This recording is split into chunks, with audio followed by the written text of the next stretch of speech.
हे प्रभु, ये माँ का शक्ति रावण का कृपा हुआ है, जो माँ सीता धरती से मिल चुका, नहीं तो माता धरती से नहीं मिलता, न कोई मिलाने वाला था। रावण कैसे मिलाया है प्रभु ये धरती से? रावण ने अपने राज में टैक्स लेने का आदेश लगाया। उनका दूतों ने पूरे लंका से टैक्स लेकर जमा करवा दिया। 4 ऋषि जंगल में भजन करते थे, उनके पास रावण को दूत गया। ये जाकर बोला, ये बाबा रावण की आदेश है, तुम्हें टैक्स देना पड़ेगा। सुंदर ऋषि ने बताया, रावण के दूत हम ये झाड़ीखंड जंगल में भगवान का भजन भक्ति करते हैं, मेरे पास तो 1 रुपया मिलेगा नहीं, हम रावण को टैक्स चुकाएंगे कहाँ से? तुम चले जाओ आपस, रावण से जाकर कह देना हम 4 ऋषि जंगल में भजन करते हैं, हम लोग रावण का टैक्स न देंगे। रावण को दूत आपस हो गया, रावण को पास गया। रावण ने पूछा सबसे टैक्स लाया? वो ने बताया सबसे टैक्स लेकर लंके में जमा करवा दिया। 4 ऋषि जंगल में भजन करते हैं, वो टैक्स देने से इनकार गया। माता जी, अगर रावण ये बात को मान जाता कि 4 ऋषि को टैक्स नहीं लेंगे, तो माँ सीता धरती से नहीं मिलता, पैसे नहीं मिलता। कि रावण ने बोला, हमें राज में ऋषि क्या भक्ति करेगा, भगवान भक्ति करता होगा, हम टैक्स नहीं मानेंगे, तुम जाओ वो ऋषि से टैक्स लेकर आओ। रावण जैसे आदेश दिया, ये माटी का नया घड़ा लिया, माटी का नया ढक्कन। रावण को दूत दोबारा पहुंच गया पुंडर ऋषि के पास। ये जाकर बोला, ये बाबा अमकी बार तुम्हें टैक्स माफ नहीं होगा, रावण का आदेश हुआ है, ऋषि से भी टैक्स लेकर आओ।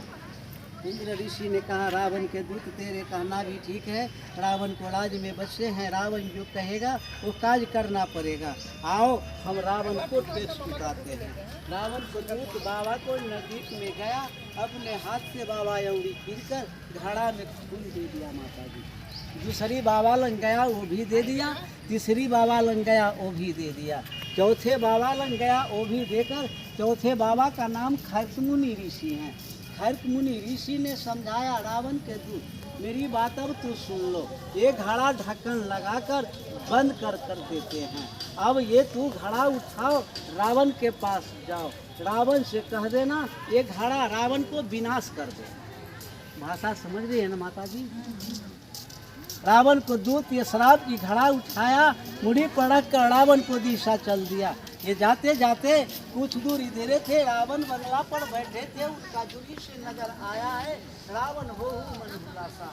रावण दिल में खुशहाली होने लगे कि ऋषि लोग घड़ा में फल फूल देकर भेजे हैं, हम आज खाकर लंका में आनंद करेंगे। जब तक रावण का दूत ये शराब की घड़ा लेकर पहुंच गया, रावण को सामने रख दिया।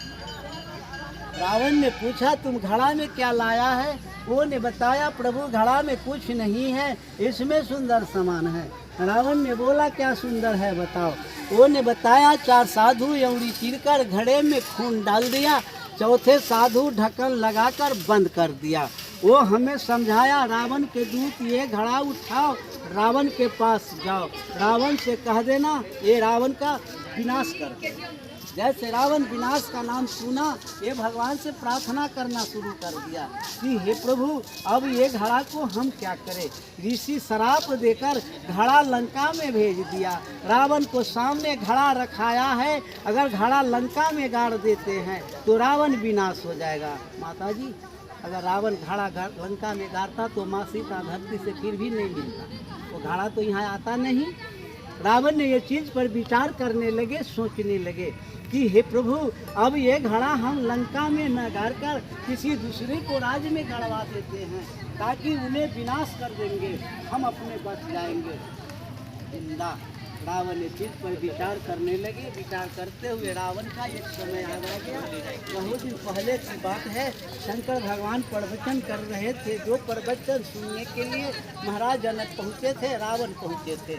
दोनों आदमी पहुंचकर ये प्रवचन को सुनकर महाराज जनक रावण को आदेश दिया कि रावण, तुम अपनी प्रवचन सुनाओ, तेरे प्रवचन को उत्तर करेंगे।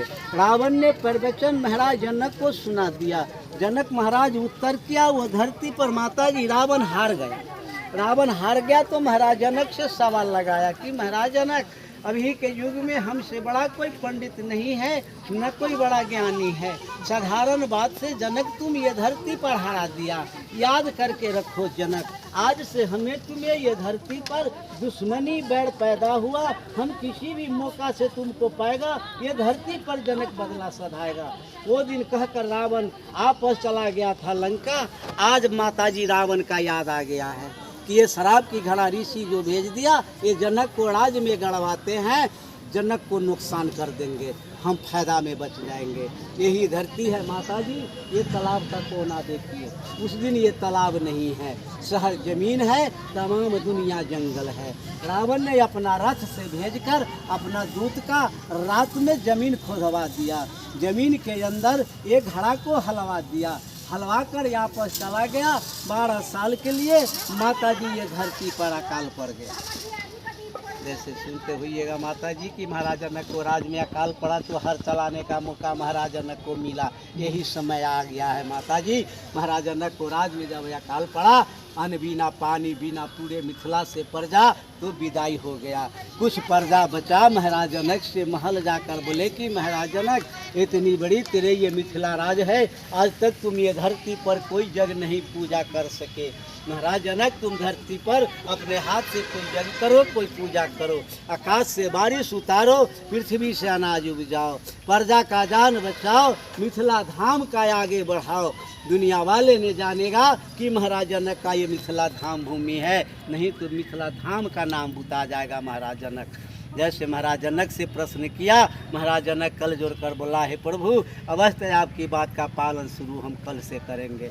कल होकर महाराज जनक अपने राज में ये जग पूजा शुरू कर दिया। माताजी ये जग पूजा करते हुए महाराज जनक को 2, 4, 5 साल बीत गया, आकाश से बूंद नहीं गिरा। माताजी महाराज जनक जग कर रहे थे, जो जग में यकस्मानी आया है। महाराज जनक लाख तुम ये जग करते हो, लाख पूजा करते हो, तेरे राज में बारिश नहीं होगा।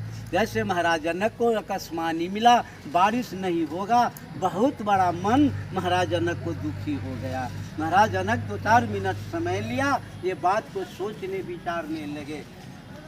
जब तक रावण ये घड़ा जमीन के अंदर हला दिया है, 11 बरस 8 महीना ये जमीन के अंदर में माताजी ये घड़ा कुछ समय पूछ गया। 12 साल में 4 महीना बाकी था। महाराज जनक को दोबारा यकस्मानी आ रहा है। महाराज जनक एक सवाल तुमसे हम और देते हैं, ये सवाल को पूरा करो, तुम्हें राज में बारिश आएगा। महाराज जनक कल जोड़ कर कहा, है प्रभु आप जो आदेश दीजिए पालन करने के लिए धरती पर महाराज जनक हाजिर है। वही ने यकस्मानी लिया। महाराज जनक तुम अपने हाथ से ये धरती पर हर चलाओ, पति पत्नी दोनों की संपर्क रहना पड़ेगा, तुम्हें राज में बारिश होगा, नहीं तो बारिश का संभावना नहीं है। महाराज जनक जैसे बात का प्रश्न सुना, महाराज जनक आकाशवाणी बात का कबूल कर लिया।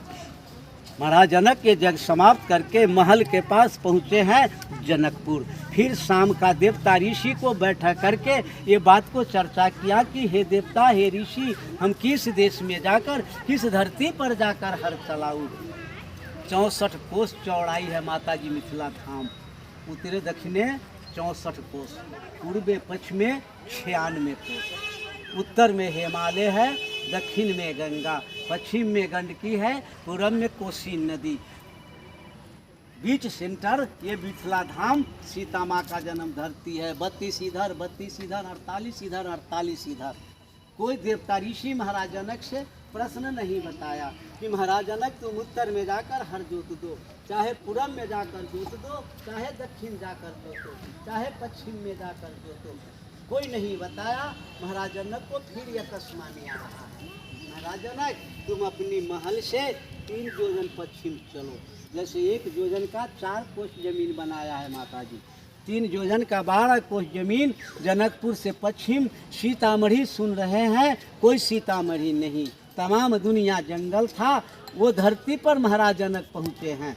जंगल कटवाकर बांस घर की झोपड़ी बनवा लिया। बिहान खनी महाराज जनक रात भर महाराज जनक झोपड़ी में विश्राम लिया।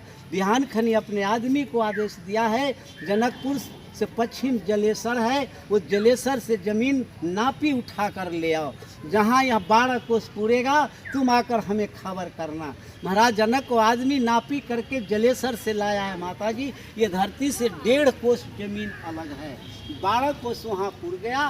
धरती का नाम महाराज जनक रखा है हलेश्वर स्थान।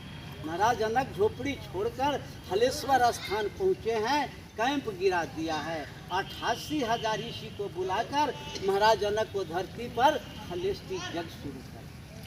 5 दिन महाराज जनक को हलेष्टि जग माता जी चला। 5वां दिन शाम को समाप्त कर दिया। बिहान खनी महाराज जनक सोना का हर मंगवाया, सोना का पालो मंगवाया, बैल को कंधे पर हर पालो लगा दिया। 1.5 कोस जमीन से जोतते हुए महाराज जनक के धरती पर आया है। यहाँ से आपस जा रहा है माता जी 88,000 ऋषि, माता सुनैना हर का पीछे परिक्रमा लगाते हुए ये धरती से आपस हो गया। फिर गया है हलेश्वर स्थान 1.5 कोस, फिर वहाँ से जोतते हुए आ रहा है। फिर यहाँ से आपस हो गया माता जी, नहीं कुछ मिल पाया है। फिर गया 1.5 कोस, फिर लेकर आ रहा है। जैसे तीसरा मोड़ हो जाएगा वहाँ जाएगा तब 2.5 मोड़ पर जैसे बैल को लभाया, जमीन के अंदर रावण घड़ा जो गाड़ दिया है, वो घड़ा में हर का फार माता जी फंस गया। 7 सखी सिंहासन है, माता जानकी 8वां जमीन के अंदर से जैसे ऊपर आया है। आकाश से बारिश हुआ, फूल के बारिश हुआ। 88,000 ऋषि से ये धरती पर महाराज जनक नारा लगवा दिया है, बोलो जनक पुत्री जानकी मैया की जय हो। माता का जन्म उद्धार हो गया। 7 सखी सिंहासन जमीन के अंदर गुप्त हो गया। सिंघल माता जानकी को घड़ा बच गया, आधा घड़ा फूट गया। आधा घड़ा में रोना शुरू माता जानकी कर दिया। रोते समय धरती पर माँ सुनैना खड़ा है। ये जनक पुत्री जानकी समझकर बच्ची को गोद उठा लिया माता जी। वो धरती से 10 कदम यहाँ जब आया, महाराज जनक माँ सुनैना से बच्ची लेकर कुंद्र ऋषि को दे दिया। कुंद्र ऋषि ने बोला महाराज जनक बच्ची धरती से जन्म लिया है, मेरे पास जमा क्यों कर दिया? हम तो साधु हैं, भगवान का भजन भक्ति करते हैं। महाराज जनक ने कहा हे प्रभु, ये बच्ची जामा करने का हमें एक आधार है। एक समय सूर्य ग्रहण लगा हुआ था, सूर्य ग्रहण में धरती कुंद्र ऋषि को दान दे दिए, इसलिए बच्ची को मालिक कुंद्र ऋषि हो गया। कुंद्र ऋषि ने कहा महाराज जनक तेरे कहना भी ठीक है, मेरी बात अब तू सुनो। तुम हो राजा, तुम करते हो गृहस्थी, हमसे बच्ची आपस ले लो, ले जाओ जनकपुर, पोषण पालन करना। बच्ची जिस दिन सामर्थ्य होगी तुम्हें सोमवार करना पड़ेगा महाराज जनक, हमसे बच्ची का पालन नहीं हो पाएगा। महाराज जनक माँ सुनैना से बच्ची कुंद्र ऋषि से बच्ची आपस लिया है। सोना का डोली सजा दिया, सोना का वहार लगा दिया, बच्ची को डोली में बैठा दिया। 32 ऋषि को आदेश मिला है, अब ये माँ का डोली उठाओ, हम लोग चलो जनकपुर। इनका छठी जनकपुर पुजाएगा। जैसे चलने का संभावना बना है माता जी, ये तालाब देख रहे हैं। 88,000 ऋषि हाथ से माटी खोदकर गमछा चादर में बांधकर 2 किलो 4 किलो करके चंदन करने के लिए भूमि से माटी ले गया आपस। माँ का नाम पर ये सीता कुंड प्रसिद्ध हो गया। अब यहाँ से महाराज जनक डोली उठाकर जनकपुर चल दिया माता जी। जाते जाते शहर में देखे होइएगा, जिस मंदिर है माँ जानकी को वहाँ पहुँच रहे हैं। उसी धरती पर झोपड़ी बनाकर महाराज जनक ठहरे थे। वहाँ पहुँचते हुए महाराज जनक को दोबारा बारिश पकड़ लिया। महाराज जनक को दिल में बसा, बच्ची अभी जन्म लिया है, ठंडा बरसात से ये मर जाएगा। बच्ची को डोली झोपड़ी में ठहराओ, बारिश छिपेगा, हम लोग जनकपुर को चलेंगे। 5 दिन तक माता जी ऐसा वर्षा हुआ, जाने का मौका महाराज जनक को ना मिला। बिहान 6ठा दिन हो रहा है, रात में वर्षा माता जी छिप गया। बिहान खनी झोपड़ी में माता जानकी को छठियार पुजाया है। वहाँ से डोली उठाकर जनकपुर को चल दिया। झोपड़ी का नाम महाराज जनक माँ सुनैना 88,000 ऋषि मिलकर सीतामढ़ी रख दिया है। आज के दिन में सीतामढ़ी प्रसिद्ध हो गया है। बोलो सीता मैया की जय। आप लोग के सामने माता जी ये बात को चलिए फिर गिर जाएगी। नाम क्या हुआ बाबा? नाम हमारा सरजुग दास है, आप यहीं के रहने वाले यहीं हैं? के रहने वाले हैं। तो ये जो इतिहास बताया ये सब यही सत्य है यहाँ का यही सत्य है। सीतामढ़ी? लेकिन कलयुग है, ये बुड़बक समझ कर वजन नहीं करता है। जी जी। अब यही बात थोड़ी कब भेष बदल दे, स्टेज पर चल जाए तो बड़ा बड़ा विद्वान बन जाए। अब विशेष बात मैं क्या कहूँ। सीता मैया की जय। जय माता।